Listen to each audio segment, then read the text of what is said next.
Knack 118, back with a video review of Tuma. So let's talk about the box. First, as you can see, zoom in, cameraman, a little bit. You have Tuma standing in the Arena Magna. That's kind of ironic because his army kind of destroyed part of it. So, and then you have Bionicle at the top and Tuma, and the things you don't pay attention to, like the age rank, the identity number, and the number of pieces, and the building toy in 3 different languages, and the Lego logo. On the sides look pretty cool. It's just Bionic, and then Cole, and then caution, choking hazard for people under 3, and do not aim at eyes or face, and all that kind of thing. And go to the back. We have Tuma in this pose with pointing his thorn axe launcher up, and the game, the action figure game, and how to shoot a thorn axe, how to move his wings, and you have the 6 Glatorian, which are Skrull, Malum, Gresh, Tarix, Strak, and Vorox, and the biocode. That's I'm covering it. So, could you hand me the scissors, please? We'll go inside. That's very nice. Using our handy dandy scissors. Oh. Okay.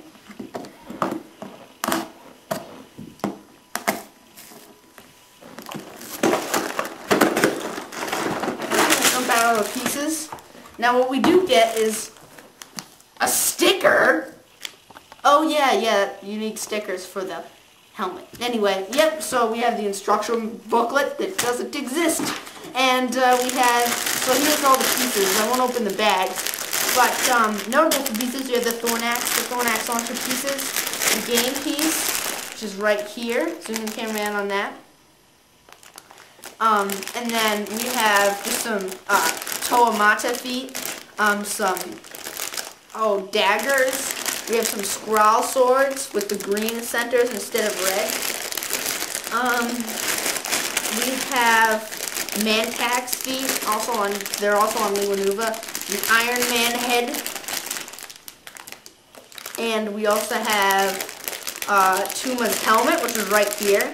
I think it looks pretty cool. And some Anika feet. And some bent Matoran arms. And a Brutaka sword. That's for his sword, one of the Brutaka swords. It's black. I think that's pretty cool. So, it's going to be too long to build it manually. Yeah, it's going to be way too long to build it manually, so I'll just do this. 5, 4, 3, 2, 1. I like that. Well, he's built. So, built for building experience. I don't know how it would be because I didn't build it, but I imagine it would be more fun than the typical canister set.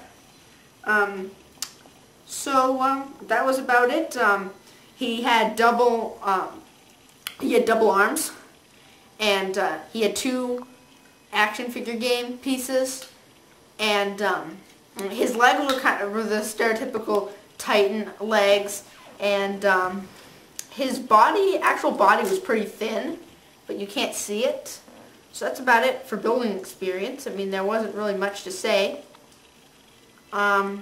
except this T piece in here. You can't really see it, but it has it's like a 3 stutter, except with 1 stud on each side. Right here. You can see it. I'll move the blades out of the way right here. That's about it. That's about it for building experience. For playing experience, funny thing is you can't solidly take his hand out of the sword. Just kind of weird. His thorn axe launchers, it's same as the others. And the playing experience for the action figure game, he has 10 lives, so he has an advantage over the other Glatorian. And also for playing experience, we're going to do comparisons. Thing, could you hand me a Skrull?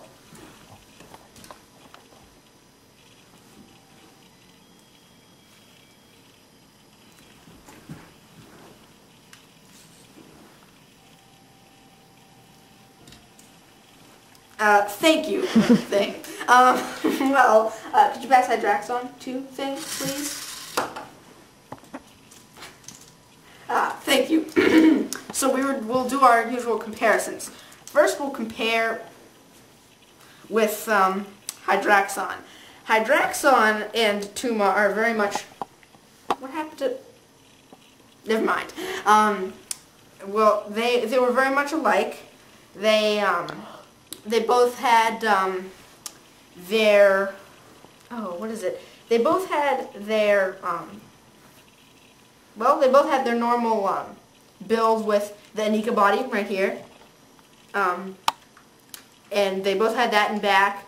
One thing a little different was Hydraxon. He used a bunch of tubes for underwater things. Tuma didn't have that because he is for desert. You can see like kind of tribal symbols on his helmet for the Skrull, just to denote him as one of the leader class Skrull, and a bunch of his wings are actually blades too. And also Tuma's launcher is a little bit more primitive, I guess you could say, because it is a Thornax launcher instead of like a rocket launcher, like a Kordak blaster is. That's just about it for comparing with Hydraxon, except he just has one sword and Hydraxon has all these different weapons and stuff. They both have feet on their shoulders, which is kind of weird. And we'll compare with Skrull. Now, the leader class Skrull are, in the storyline, a lot bigger. They're bigger than the warrior class Skrull. And instead, he doesn't have a shield, and he's the only one of his class. And one big difference is that to denote him as a leader, he has lime green instead of matcha red. He has, I guess, fewer weapons, maybe because he doesn't go into combat as much. He's much taller than the warrior class. His helmet's a little different. It has writing on it, I guess, or carvings, I guess. I don't know what those are, to denote him as a leader class Skrull instead of a warrior class. So, that's just about it for comparisons. For playing experience, he has awesome playability, better than the canister sets. He can move his arms, and they stay put much better than other ones. He can move his wings, so that's adding 2 onto 13. That's 15 points of articulation. He can move each wing and all the other points of articulation. Like I said, part of the action figure game, he has a Thornax launcher, which means he can participate in the action figure game. He has 10 lives instead of 5. He has the typical build on his legs, so that it adds stability to his legs, and I guess it adds. I never thought of it this way, but I think these support struts kind of add a little thickness to his lower leg, so that he looks like his legs fit him, so that it doesn't look undersized or oversized. Like Montanui's head looked a little undersized, but I think the proportions on him are pretty good. Yeah, see how it's smaller? The head is smaller. The head on the proportions are a little small because it's the same size, but that's the best they could do. They wanted to save money. Thank you, Thing.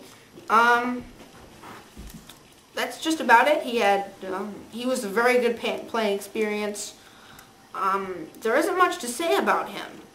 Not really. He had some support on his back legs, so for stop motion movie, overall I'd say it just depends on what you're doing. For stop motion movies, he's great. His joints stay where they are, or where they're supposed to be, rather. And he can flap his wings, so I guess he can fly. I'm not sure if he can fly. I'm really not sure if those are wings either. But he stays put. For stop motion movies, he's great because his joints stay put. If you're good for the story and you like to collect evil people, he's a good set for you.